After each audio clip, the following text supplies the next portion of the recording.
अपने जीवन के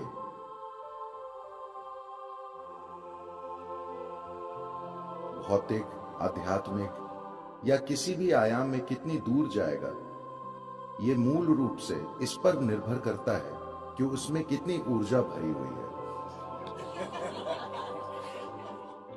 हाँ, बहुत से लोगों में ढेर सारी ऊर्जा है, मगर उनके अंदर इस ऊर्जा को एक तरह की व्यक्तिगत शक्ति में रूपांतरित करने का ज्ञान या जरूरी प्रणालियां नहीं है। शक्ति किसी और के बारे में नहीं होती, शक्ति आपके बारे में होती। Power is not about somebody else. Power is about you. आपकी शक्ति की संभावनाएं आपके जीवन की तीव्रता और गहराई को तय करती हैं, और ये भी तय करती हैं कि आप अपने जीवन में जिस क्षेत्र में काम करना चाहते हैं उसमें कितने प्रभावी होंगे। अगर आपको यह शक्ति चाहिए तो आपको अपनी ऊर्जा का इस्तेमाल बुद्धिमानी से करना होगा। Energy can be aggregated into power.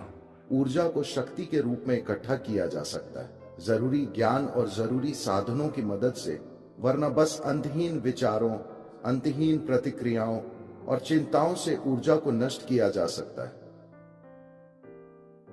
मैं चाहता हूं कि आप अपने दैनिक जीवन को ध्यान से देखें। एक सरल सी चीज, बस मान लीजिए दिन में आप कितने शब्द बोलते हैं। आप कभी गिनते नहीं। ओह, आपको ऐसा करना चाहिए, आपको गिनने चाहिए। कल एक अनुमान लगाइए कि सुबह से रात तक आप कितने शब्द बोलते हैं। परसों उसे 50% तक कम कर दीजिए और वही चीजें कहिए। आप लोगों से संवाद खत्म नहीं कर रहे, आप अभी संवाद कर रहे हैं, मगर 50% कम शब्दों के साथ। आपकी भाषा कौशल निश्चित रूप से बढ़ जाएगी और आप देखेंगे कि आपके अंदर काफी व्यक्तिगत शक्ति विकसित होगी। देखिए, इस बात के वैज्ञानिक प्रमाण हैं कि अभी जब आप यहां आराम की स्थिति में बैठे हैं, आपकी कम से कम 20% ऊर्जा आपके दिमाग में खर्च हो रही है। If you bring this down, that your brain is not unnecessarily fluctuating and अगर आप अपने दिमाग का बिना वजह अस्थिर होना और हर समय पागल की तरह कूदते रहना कम कर दें, अगर वो स्थिर रहना सीख ले और सिर्फ वही करे जो जरूरी है, तो जबरदस्त व्यक्तिगत शक्ति पैदा होगी। आप अभी अपने मन के साथ ऐसा नहीं कर सकते। अगर आप उसे रोकने की कोशिश करेंगे तो वो और भी पागल हो जाएगा। कम से कम अपने शरीर के साथ ऐसा करें। अपने शब्दों और अपनी शारीरिक गतिविधि को 50% तक कम करें। अगर आप इसे देखना चाहते हैं तो इसे देखें, उसे देखना चाहते हैं उसे देखें, ऐसे मत कीजिए।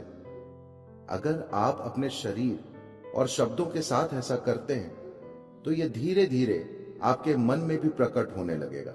वो अनावश्यक चीजें नहीं करेगा। जब आप गैर जरूरी चीजें नहीं करते तो आपके अंदर जो ऊर्जा है वो धीरे धीरे खुद को संभावनाओं से भरी शक्ति में बदल देती है। तो इसे विकसित करने के लिए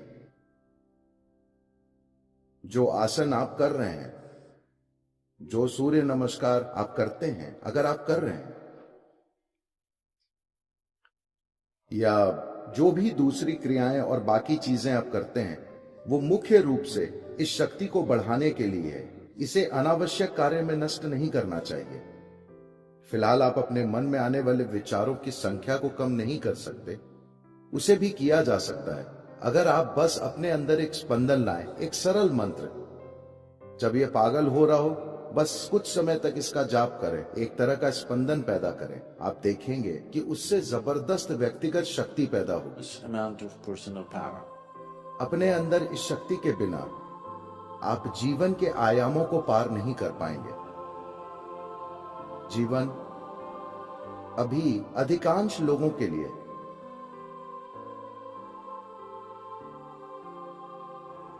चैतन्य बस एक ग्रंथों का वाक्य है। ये उनके जीवन में एक जीवंत अनुभव नहीं है। अगर उसे एक जीवंत अनुभव बनना है, अगर सृष्टिकर्ता जितनी शक्तिशाली चीज को आपके अनुभव में आना है, तो आपके अंदर शक्ति की एक भावना होनी चाहिए। हमें हमेशा ये समझना चाहिए, शक्ति हावी होने के बारे में नहीं होती, शक्ति प्रभावशाली होने के बारे में होती है, समर्थ बनने के बारे में होती है। जब आप में इस शक्ति की संभावनाएं होती हैं, तब आप इस जीवन से सहजता से गुजरते हैं। इससे फर्क नहीं पड़ता कि आपकी सामाजिक स्थिति क्या है, आर्थिक स्थिति, भौतिक स्थिति क्या है, आप एक राजा की तरह चलते हैं, क्योंकि आपके भीतर की शक्ति आपको इस तरह चलाती है।